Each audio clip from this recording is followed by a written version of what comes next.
ആറ്റിങ്ങലിൽ ഞങ്ങൾ തുറന്ന ക്ലൗഡ് കിച്ചൺ മാജിക് ബോക്സിൻ്റെ 3ാമത്തെ ദിവസമാണ്. ഇന്ന് 3ാമത്തെ ദിവസം. ഞങ്ങൾക്ക് ഉച്ചയ്ക്ക് ഞങ്ങൾ 12 ബിരിയാണി റോഡിൽ കൊണ്ടുപോയി വിറ്റു. അത് കഴിഞ്ഞിട്ട് വൈകിട്ട് നമുക്ക് വെളിയിൽ നിന്ന് തന്നെ ഞങ്ങളുടെ നാട്ടുകാരായിട്ടുള്ള കുറച്ച് ഓർഡേഴ്സ് കിട്ടി. അത് നല്ല ഓർഡേഴ്സ് കിട്ടി.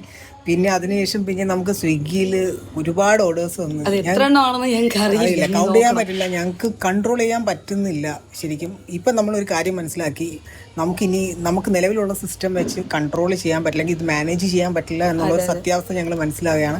അല്ലെന്നുണ്ടെങ്കിൽ നമ്മൾ ഫുഡ് ഉണ്ടാക്കുന്നതിന് ചിലപ്പോൾ നമുക്ക് ഇത്രയും ഒരു സ്പീഡിൽ ഉണ്ടാക്കാൻ പരിചയമുള്ള ആളുകളല്ല. അപ്പം അതിന് വേണ്ടിയിട്ട് നമുക്കൊരു റിക്രൂട്ട്മെൻറ്റ് വേണ്ടി വരുമോ എന്നുള്ള ഒരു സംശയത്തിൽ കൂടിയാണ്. അപ്പോൾ അതിനും നമുക്ക് പെട്ടെന്ന് ചെയ്ത് കഴിഞ്ഞാൽ പറ്റുമെന്നറിയില്ല. എന്നാലും ഒരു ഫ്ലെക്സിബിൾ ആയിട്ടുള്ള ലെവലിൽ ഒരു റിക്രൂട്ട്മെൻറ്റ് സാധിക്കുമെന്ന് ഞങ്ങൾ നോക്കുന്നുണ്ട്. അല്ല, അത് മാത്രമല്ല, ഞങ്ങൾ ഉച്ചയ്ക്കത്തെ ബിരിയാണി കൊടുത്തിട്ട് ഞങ്ങൾക്ക് റൈസ് ഒന്നും കൂടി ഒന്ന് മാറ്റണം എന്നുണ്ട്. അപ്പം അതിന് വേണ്ടിയിട്ട് ഞങ്ങൾക്ക് 2 ദിവസത്തെ സമയം വേണം. പിന്നെ സാധനങ്ങൾ കുറേ റീസ്റ്റോക്ക് ചെയ്യാറുണ്ട്. അപ്പം അതിനൊക്കെ വേണ്ടിയിട്ട് ഞങ്ങൾ മിക്കവാറും അല്ല, ഞങ്ങൾ 2 ദിവസത്തേക്ക് ഞങ്ങളുടെ ഷോപ്പ് ക്ലോസ് ചെയ്യുവാണ്. അതെ, അതും കുറച്ചുകൂടെ ബെറ്റർ ആയിട്ട് നന്നായിട്ട് സർവീസ് തരാൻ വേണ്ടിയിട്ടാണ്. ഞങ്ങളുടെ സർവീസ്, നമ്മൾ ചെയ്യുന്ന സർവീസിൽ തൃപ്തരാണോ എന്ന് ഞങ്ങളുടെ അടുത്ത് ചോദിച്ചാൽ ഞങ്ങൾക്ക് തൃപ്തി വരുന്നില്ല. അതുകൊണ്ടാണ് ഞങ്ങളത് ചെയ്യുന്നത്. Okay, thank you so much.